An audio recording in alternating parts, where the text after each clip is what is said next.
Unai Sordo es el secretario general del sindicato Comisiones Obreras. Señor Sordo, ¿qué tal? Buenos días. Hola, buenos días. ¿Cuál es su respuesta a estas preguntas que ahora planteaba Javier Ruiz? ¿Qué hay que hacer en el debate de la productividad? ¿Hasta dónde pueden ceder o dar cada una de las partes para mejorar el índice de productividad a juicio de Comisiones Obreras? En mi opinión, la productividad es como el colesterol. La hay buena y la hay mala. Un trabajador que es productivo porque cobra un salario de miseria da a la empresa una productividad, pero es una productividad perversa, porque se basa en que trabaja con un sueldo muy bajo. Una persona que está en una tienda y vende 27 productos, pero para hacer la cuenta tiene que sumarlo en un papel de tarda 10 minutos en hacer la cuenta. En cambio, si se ha digitalizado el proceso de cobro a través de un código de barras, como existe en todas las tiendas, se cobra en un minuto o menos, en un segundo. Por tanto, es mucho más productivo de una forma virtuosa, es decir, no por trabajar con un salario de miseria, sino porque se ha invertido en mejorar los sistemas de trabajo a través, en este caso, de un proceso de digitalización simple. La cuestión es, ¿qué queremos incentivar en España? ¿Una productividad mala o una productividad buena? ¿Qué sistema de incentivos tenemos para favorecer que las empresas se hagan rentables pagando buenos salarios, con jornadas más reducidas e invirtiendo en formación, en tecnología, en digitalización? Si generamos un modelo laboral en el que el salario mínimo interprofesional era de 700 euros o se trabaja 40 horas metiendo horas extras que no se declaran, como existe ahora mismo en algunos sectores en España, estamos favoreciendo un mal modelo económico. Si incrementamos el salario mínimo interprofesional, los salarios en general, reducimos el tiempo de trabajo, estamos favoreciendo a aquellas empresas que en el futuro van a ser rentables a través de otros sistemas alternativos a los viejos sistemas de explotación que se ha dado en la economía española. Y esto es lo que está en disputa. Por eso yo creo que es el momento de ir a una reducción del tiempo de trabajo por ley, además de la que ya venimos haciendo en las últimas décadas en los convenios colectivos. Lo que pasa que a esto dice la patronal, bueno, pero esto al final son más costes para las empresas y por eso no es el momento para reducir la jornada laboral a las 37 horas y media. Es decir, que la gran parte de la carga recae sobre las empresas. Es exactamente el mismo argumento que se decía para justificar que no se subiera el salario mínimo interprofesional. Esto va a ser un incremento de los costes que sobre todo las pequeñas empresas, las pymes y los autónomos, siempre se va con el mismo soniquete, no van a poder asumir. Y las pruebas nos dicen que subir el 54% del SMI es compatible con la generación de empleo más intensa que hemos conocido en las últimas décadas y con que España esté en el récord de personas trabajando y cotizando a la Seguridad Social. Es decir, la cuestión es, ¿existen márgenes empresariales hoy en día para asumir una reducción del tiempo de trabajo compatible con la generación de valor, de empleo y de beneficios para las empresas? Pues los datos nos dicen que sí. Los datos nos dicen que sí porque los márgenes empresariales están en máximos históricos, porque aunque se suele decir que esto resta competitividad a la economía española, no es cierto.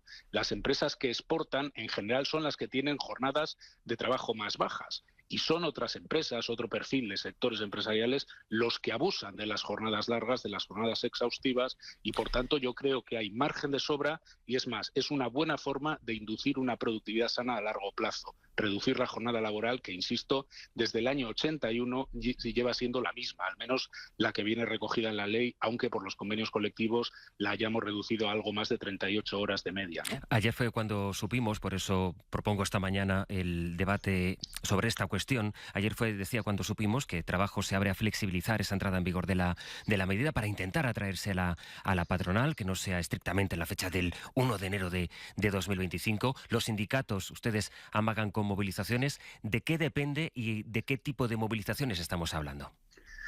Yo quiero ser taxativo. La negociación ha entrado en bucle y va a haber movilizaciones en septiembre. O sea, yo no veo otro escenario porque en este momento los movimientos que hace el gobierno todavía no han producido ningún cambio de posición en COE. Es que COE sigue sin aclararnos si está dispuesta a negociar una reducción del tiempo de trabajo, porque lo que dicen es que esto se haga en la negociación colectiva. Digo, ya, si es que en eso llevamos 40 años, pero toca empujar esa reducción del tiempo de trabajo a través de un cambio en la ley. Por tanto, ante la cerrazón de la COE, creo que hemos entrado en un bucle donde el gobierno va poniendo posiciones encima de la mesa, pero serían posiciones que podríamos negociar en caso de que hubiera una voluntad expresa de COE de acordar la reducción del tiempo de trabajo, pero como eso no es así, en mi opinión, estamos dando vueltas a un círculo y cuando esto ocurre, la mejor manera de hacer avanzar la negociación es mediante un proceso de movilización. ¿Movilizaciones qué significa? ¿Manifestaciones en las calles? Lo tendremos que decidir conjuntamente con la UGT, evidentemente, pero evidentemente van a ser movilizaciones en las calles, movilizaciones en los centros de trabajo y, bueno, pues sí, lo que es un proceso de movilización, ya le daremos forma. Unai Sordo, déjeme preguntarle, hoy empieza una ola de calor, la primera ola de calor de este verano. Hace 2 años tuvimos noticia del fallecimiento de un operario en las calles de Madrid. Se habló mucho entonces de la situación, de la necesidad de mejorar y actualizar los protocolos para prevenir los accidentes laborales que se deben o que están vinculados al calor. Esto es algo que va a ocurrir cada vez con más frecuencia, cada vez con temperaturas más elevadas, y están negociando también la reforma de la Ley de Prevención de Riesgos. Déjeme preguntarle cómo está esa negociación y si afrontamos periodos como el que empieza ya hoy con todos los mecanismos a disposición. Depende de las empresas, hay empresas de todo tipo, hay muchísimos protocolos de actuación en este terreno y yo lo que sí quiero decir que ante las olas de calor hay determinadas horas del día donde es incompatible con el trabajo y donde el riesgo de que una exposición solar y una exposición de calor excesiva acabe en alguna lipotimia o problemas todavía más graves con fallecimiento, como hemos visto en otros años, es un riesgo que hay que evitar, hay que parar el trabajo cuando es incompatible con la temperatura. Estamos hablando continuamente de la reducción de la jornada laboral. Tan importante como la reducción de la jornada laboral es cómo se distribuye el tiempo de trabajo, porque son dos variables que van muy conectadas, ¿no? Y en este momento quiero hacer un llamamiento, porque ha ocurrido en obras en la vía pública, por ejemplo, el año pasado y hace 2 años también, que se cumplan estrictamente los protocolos, que la Inspección de Trabajo actúe con premura, que los trabajadores y las trabajadoras se dirijan a sus responsables cuando vean que las condiciones son insostenibles y, desde luego, el sindicato, allí donde esté, claro, lógicamente donde no esté no lo puede hacer, pero va a actuar para tratar de impedir que esta ola de calor vuelva a provocar víctimas mortales. Lo que pasa que, claro, las situaciones son muy distintas. Fíjate, por ejemplo, lo que es el trabajo en el campo, ¿no? Sí. El trabajo en invernaderos. Es decir, hay situaciones de verdadero expolio de las condiciones de trabajo, de verdadera explotación, y es un momento en el que hay que estar muy alertas y, desde luego, la actuación del poder público con la absoluta contundencia ante los empresarios que incumplan la ley o que incumplan los protocolos tiene que ser un elemento disuasorio de una realidad que, bueno, pues que la hemos vivido otras veces y que es muy lacerante, ¿no? Y muy grave, como es que las personas puedan hasta perder la vida por el calor. Unai Sordo, secretario general de Comisiones Obreras, le agradezco mucho su tiempo. Un saludo y buenos días. Buenos días, hasta luego.